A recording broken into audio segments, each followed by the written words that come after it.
ನಮಸ್ಕಾರ ವೀಕ್ಷಕರೇ, ತಮ್ಮೆಲ್ಲರಿಗೂ SRG5 ಯೂಟ್ಯೂಬ್ ಚಾನಲ್ಗೆ ಸ್ವಾಗತ.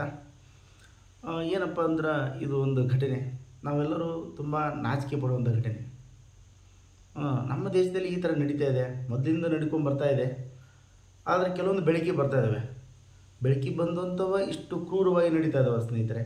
ಬೆಳಕಿಗೆ ಬರಲಾರ್ದು ಇನ್ನೂ ಎಷ್ಟು ಕ್ರೂರವಾಗಿ ನಡೀತಾ ಇದ್ದಾವೆ ಅನ್ನೋದು ಯಾರೂ ಕೂಡ ಊಹಿಸ್ಕೊಳ್ಳೋಕೆ ಆಗ್ತಾಯಿಲ್ಲ. ಇದು ಯಾಕೆ ಆಗ್ತದೆ ಅನ್ನೋದು ಅದು ಆ ಒಂದು ಸಿಸ್ಟಮ್ನ ಯಾವ ಥರ ಬೆಳೆಸ್ಕೊಂಡು ಬಂದಿದ್ದಾರೆ ಅವರು ಕೂಡ ಅನ್ನೋದು ಗೊತ್ತಾಗ್ತಾಯಿಲ್ಲ. ಯಾಕಂದರೆ ಮೊದಲೇ ಸರಿ ಆಗಲ್ಲ, ಯಾವುದೇ ಕಾರಣಕ್ಕೂ ಯಾವುದೋ ಒಂದು ವಿಷಯ ಮೊದಲೇ ಸರಿ ಆಗಲ್ಲ. ಸರಿನಾ ಸ್ನೇಹಿತರೆ? ತುಂಬ ವ್ಯವಸ್ಥಿತವಾಗಿ ಮೊದಲಿಂದ ಕೂಡ ಈ ಥರ ಮಾಡ್ಕೊಂಡು ಬರ್ತಾ ಇದ್ದಾರೇನೋ ಅನ್ನೋ ಒಂದು ತಲೆಯಲ್ಲಿ ಬರುತ್ತೆ ಎಲ್ಲರಿಗೂ ಕೂಡ. ಮತ್ತು ಇನ್ನೊಂದು ಏನಪ್ಪ ಅಂತಂದರೆ, ಇದೆಲ್ಲ ಒಂದು ಘಟನೆ ಆದ ಮೇಲೆ ಅಲ್ಲಿರುವಂಥ ಹೋಟೆಲ್ಗಳನ್ನ ಡೆಮೊಲೇಷನ್ ಮಾಡ್ತಾರೆ ಸರ್ಕಾರದವರು. ಅವಾಗ ಇವು ಅನಧಿಕೃತ ಕಟ್ಟಡಗಳಂತಂದು ಅವನ್ನ ಘೋಷಣೆ ಮಾಡಿ ಕೆಡುತ್ತಾರೆ. ಅವನ್ನ ಬುಲ್ಡೋಜರ್ ಹಚ್ಚಿ ಕೆಡಿಸ್ತಾರೆ. ಒಂದು 3 ಹೋಟೆಲ್ಗಳನ್ನ ಕೆಡುತ್ತಾರೆ ಸ್ನೇಹಿತರೆ. ಇದು ಇಷ್ಟೆಲ್ಲ ಕಾರಣ ಏನಪ್ಪ ಅಂತಂದರೆ, ಈ ಹೋಟೆಲ್ಗಳನ್ನು ಡೆಮೊಲೇಷನ್ ಮಾಡೋ ಕಾರಣ ಏನಪ್ಪ ಅಂತಂದರೆ ಸ್ನೇಹಿತರೆ, ಇದು ರಾಜಸ್ಥಾನದ ಶ್ರೀ ಗಂಗಾನಗರ ಪ್ರದೇಶದಲ್ಲಿ ನಡೆದಿದೆ. ಇದು ಏನಪ್ಪ ಅಂತಂದರೆ 18 ವರ್ಷದ ಹುಡುಗಿ. ಅದು 18 ವರ್ಷದ ಹುಡುಗಿ, ಸಾರಿ 18 ವರ್ಷ ಅಲ್ಲ, 13 ವರ್ಷದ ಹುಡುಗಿ. ಏನಪ್ಪ ಅಂದ್ರೆ 9 ಇಲ್ಲ 8-9ನೇ ಕ್ಲಾಸ್ ಇರ್ಬೋದು, 7ರಿಂದ 8-9 ಕ್ಲಾಸ್ ಇರಬೇಕು ಆ ಹುಡುಗಿ. ಈ ಕ್ಲಾಸಿನ ಹುಡುಗಿ ದಿನಾಲೂ ಸ್ನೇಹಿತೆ ಮನೆಗೆ ಹೋಗಿ ಬರ್ತಾಯಿದ್ಲು. ಅವತ್ತು 18ನೇ ತಾರೀಕಿಗೆ ಏನಾಯ್ತಪ್ಪ ಅಂತಂದ್ರೆ, ಜೂನ್ 18ನೇ ತಾರೀಕಿಗೆ ಅವ್ರ ತಂದೆ ತಾಯಿ ಕೂಡ ಕೆಲಸಕ್ಕೆ ಹೋಗಿರ್ತಾರೆ. ಈ ಹುಡುಗಿ ಏನು ಮಾಡ್ತಾಳೆ ಅಂತಂದ್ರೆ, ತಮ್ಮ ಸ್ನೇಹಿತೆ ಮನೆಗೆ ಹೋಗ್ತಾಳೆ. ಸ್ನೇಹಿತೆ ಮನೆಗೆ ಹೋಗಿ ಬರಬೇಕಾದ್ರೆ ರಾತ್ರಿ ಆಗಿರ್ತೈತಿ, ಒಂದು 7-7:30 ಹಿಂಗೆ ಆಗಿರ್ಬೋದು. ಹಿಂಗಾದಾಗ ಒಬ್ಬ ಆಟೋ ಚಾಲಕ ಆಕೆನ ಹಚ್ಕೊಂತಾನೆ. ನೀನು ಎಲ್ಲಿ ಬಿಡ್ತೀನಿ ಬಾಮ ಅಂತಂದು ಹಚ್ಕೊತಾನೆ. ಆಟೋ ಚಾಲಕನ ಹೆಸರು ಶ್ರೀರಾಮ್ ಬಾಬಾ ಅಂತಂದು. ಅವನು ಆಟೋದಲ್ಲಿ ಹಚ್ಕೊಂಡು ಹೋಗ್ತಾನೆ. ಸಂಧೆಯಲ್ಲಿ ತಿರ್ಕೊಂಡು ಹೋಗ್ತಾನೆ. ಅಷ್ಟಾದ್ರೆ ಆ ಹುಡುಗಿ ಗೊತ್ತಾಗಲ್ಲ. ಯಾಕಂದರೆ ಅಷ್ಟು ತಿಳ್ಕೊಳ್ಳೋಷ್ಟಂತ ಏನಂತಾರಲ್ಲ, ಇದು ಇರಲ್ಲ. ಚಿಕ್ಕ ಹುಡುಗಿ, 13 ವರ್ಷದ ಹುಡುಗಿ, ಚಿಕ್ಕ ಹುಡುಗಿ ಅಲ್ವಾ, ಅಷ್ಟೊಂದು ಪೇಷನ್ಸ್ ಇರಲ್ಲ. ಯಾಕಂದರೆ ಅವನು ತುಂಬ ನಂಬಿಕೆ ಇತ್ತು, ಆಟೋ ಚಾಲಕನ ಮೇಲೆ ನಂಬಿಕೆ ಇತ್ತು. ನನ್ನ ಮನೆಗೆ ಬಿಡ್ತಾನೆ, ಯಾಕಂದ್ರೆ ನಮ್ಮ ತಂದೆ ವಯಸ್ಸು ನಾವು ಅನ್ನೋದೊಂದು ನಂಬಿಕೆ ಇರುತ್ತಲ್ಲ. ಹಾಗಾಗಿ ನಂಬಿದ್ದು ಸುಮ್ಮನೆ ಕೂತ್ಕೊಂಡಿದ್ಲು. ಅವನು ಸಂಜೆಯಲ್ಲಿ ತಿರ್ಕೊಂಡು ಹೋಗಿ ಒಂದು ಹೋಟೆಲ್ ಮುಂದೆ ನಿಂದಿರಿಸಿ ಆ ಹುಡುಗಿ ಇಲ್ಲೇ ಕುಂದ್ರಮ್ಮ ನೀನು ಒಳಗಡೆ ಅಂತಂದು ಆ ಹುಡುಗಿನ ಆಟೋದಲ್ಲಿ ಕುಂದಿರಿಸಿ ತಾನೊಬ್ಬನೇ ಒಳಗೆ ಹೋಗ್ತಾನೆ. ಒಳಗೆ ಹೋಗಿ ಅಲ್ಲಿ ಏನೇನೋ ಮಾತಾಡ್ತಿರ್ತಾನೆ. ಯಾವ ಥರ ಮಾತಾಡ್ತಾನೆ ಅಂದ್ರೆ, ಆ ಒಂದು ಹೆಣ್ಣು ಜೀವಕ್ಕೆ ಬೆಲೆ ಕಟ್ತಿರ್ತಾನೆ ಅವನು. ಒಂಥರ ಗುಜರಿಗೆ ನಾವು ತರಕಾರಿ ತೊಗೊಂಬರಕ್ಕೆ ಹೋದಾಗ ಇಷ್ಟು ಹೆಂಗೆ ರೂಪಾಯಿ ಕೆಜಿ ಹಂಗೆ ಮಾತಾಡ್ತೀವಲ್ಲ, ಆ ಥರ ಅವನು ವ್ಯಾಪಾರ ಮಾಡ್ತಿರ್ತಾನೆ. ವ್ಯಾಪಾರ ಎಲ್ಲ ಕುದುರಿದಾದ್ಮೇಲೆ ಅವನು ಆ ಹುಡುಗಿನ ಕರೀತಾನೆ, ಬಾಮ ಇಲ್ಲಿ ನೀನು ಅಂತಂದು. ಆ ಹುಡುಗಿ ಏನೂ ಗೊತ್ತಿರಲ್ಲ, ಏನೋ ತಿಳ್ಕೊಳ್ಳೋ ವಯಸ್ಸಲ್ಲ ಆ ಹುಡುಗಿದೆ.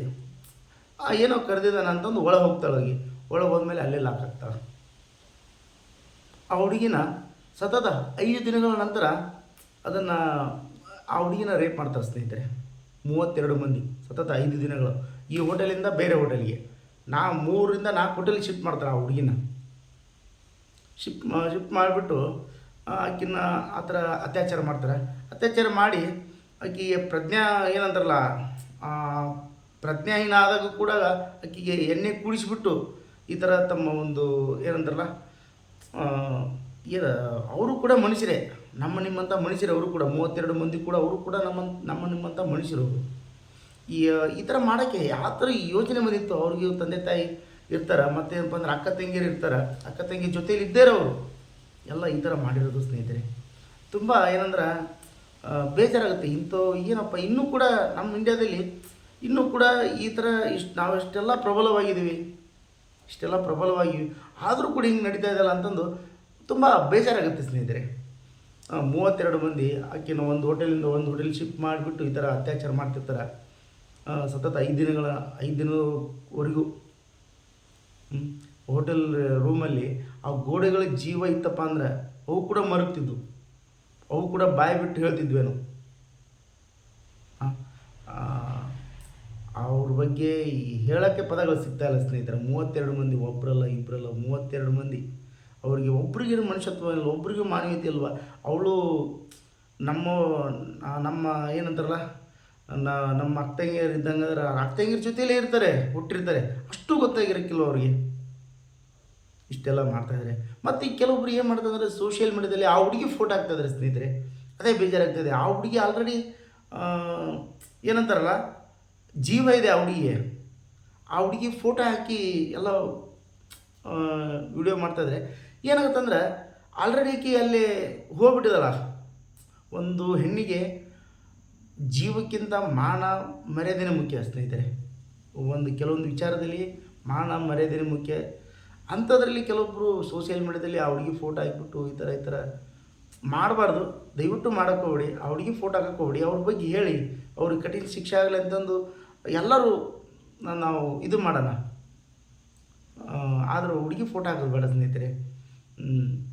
ಇಷ್ಟೆಲ್ಲ ಆಗಿದ ಮೇಲೆ ಅವರು ಇಷ್ಟೆಲ್ಲ ಆಗುತ್ತಲ್ಲ, ಅವ್ರ ತಂದೆ ತಾಯಿ ಅವರು 18ನೇ ತಾರೀಕಿನ ದಿನ ರಾತ್ರಿ ದಿನ ಅವ್ರಿಗೆ ಕಂಪ್ಲೇಂಟ್ ಕೊಟ್ಟಿರ್ತಾರೆ, ಹಿಂಗೆ ನಮ್ಮ ಹುಡುಗಿ ಕಾಣ್ತಾ ಇಲ್ಲ ಮನೇಲಿ ಅಂತಂದು.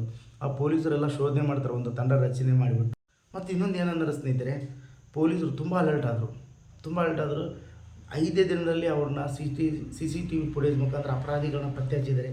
ರಾಜಸ್ಥಾನ ಪೊಲೀಸರಿಗೆ ತುಂಬ ಹ್ಯಾಟ್ಸ್ ಆಫ್. ಅವರಿಗೆ ತುಂಬ ಏನಂತಾರಲ್ಲ, ಇಲ್ಲಿಂದವರೆಗೂ ಕೂಡ ನಮಸ್ಕಾರ ಮಾಡೋಣ.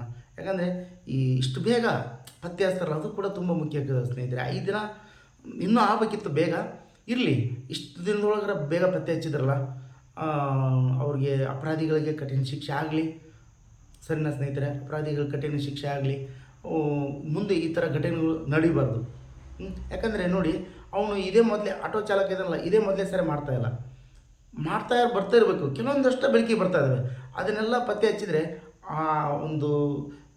ಆ ಒಂದು ಜಾಲಾಡಿಬಿಟ್ರೆ, ನಮ್ಮ ಪೊಲೀಸರು ಜಾಲಾಡಿಬಿಟ್ರೆ ತುಂಬ ಎಲ್ಲದೂ ಕಕ್ಬಿಡ್ತಾರೆ. ಈ ಥರ ಇನ್ಸಿಡೆಂಟ್ ಹಾಳಾಗಬಾರ್ದು. ಸರಿ ಸ್ನೇಹಿತರೆ? ಯಾಕಂದರೆ ನಮ್ಮ ಕುಟುಂಬದಲ್ಲಿ ಸಹಿತ, ನಿಮ್ಮ ಕುಟುಂಬದಲ್ಲಿ ಸಹಿತ ಚಿಕ್ಕ ಹುಡುಗಿಯರು ಇರ್ತಾರೆ, ಕಳ್ಸೋಕ್ಕೆ ಭಯ ಆಗುತ್ತೆ ಸ್ನೇಹಿತರೆ. ಸರಿನಾ ಸ್ನೇಹಿತರೆ? ಯಾಕಂದರೆ ನಮ್ಮ ಒಂದು ದೇಶ ತುಂಬ ಮುಂದುವರಿತಾ ಇದ್ದೀವಿ. ಅಂಥ ವಿಷಯದಲ್ಲಿ ನಡೀತಾ ಇದ್ದಾವೆ, ನಡಿಬಾರ್ದು. ಸರಿನಾ ಸ್ನೇಹಿತರೆ? ನಡಿಬಾರ್ದು. ಆ ಒಂದು ನಡಿಬಾರ್ದು ಅನ್ನೋದಕ್ಕೆ ಅದಕ್ಕೆ ಏನಾದರೂ ಒಂದು ನ್ಯಾಯಾಲಯ ಅವರಿಗೆ ತಕ್ಕ ಶಿಕ್ಷೆ ಕೊಡಲೇಬೇಕು. ಸಾರ್ವಜನಿಕವಾಗಿ ತಕ್ಕ ಶಿಕ್ಷೆ ಕೊಟ್ರಪ್ಪ ಅಂದರೆ ಇಂಥ ಘಟನೆ ನಡೆಯಲ್ಲ. ರೋಡಲ್ಲಿ ನಿಲ್ಲಿಸ್ಬಿಟ್ಟು ಅವ್ರಿಗೆ ಏನು ಕೊಡಬೇಕು ಅದನ್ನು ಕೊಡಬೇಕು. ಅಂದರೆ ಈ ಥರ ಘಟನೆಗಳು, ಈ ಥರ ಏನಂತಾರಲ್ಲ, ಅಸಹ್ಯಕರ ಘಟನೆಗಳು ನಡೆಯಲ್ಲ ಸ್ನೇಹಿತರೆ. ಇದ್ರ ಬಗ್ಗೆ ನಿಮ್ಮ ಈ ವಿಡಿಯೋ ಬಗ್ಗೆ ನಿಮ್ಮ ಅನಿಸಿಕೆಗಳನ್ನು ಕಮೆಂಟ್ ಮುಖಾಂತರ ತಿಳಿಸಿ. ಮತ್ತೆ ಮುಂದಿನ ಸಿಗೋಣ ವೀಕ್ಷಕರೇ. ಎಲ್ಲರಿಗೂ ನಮಸ್ಕಾರ.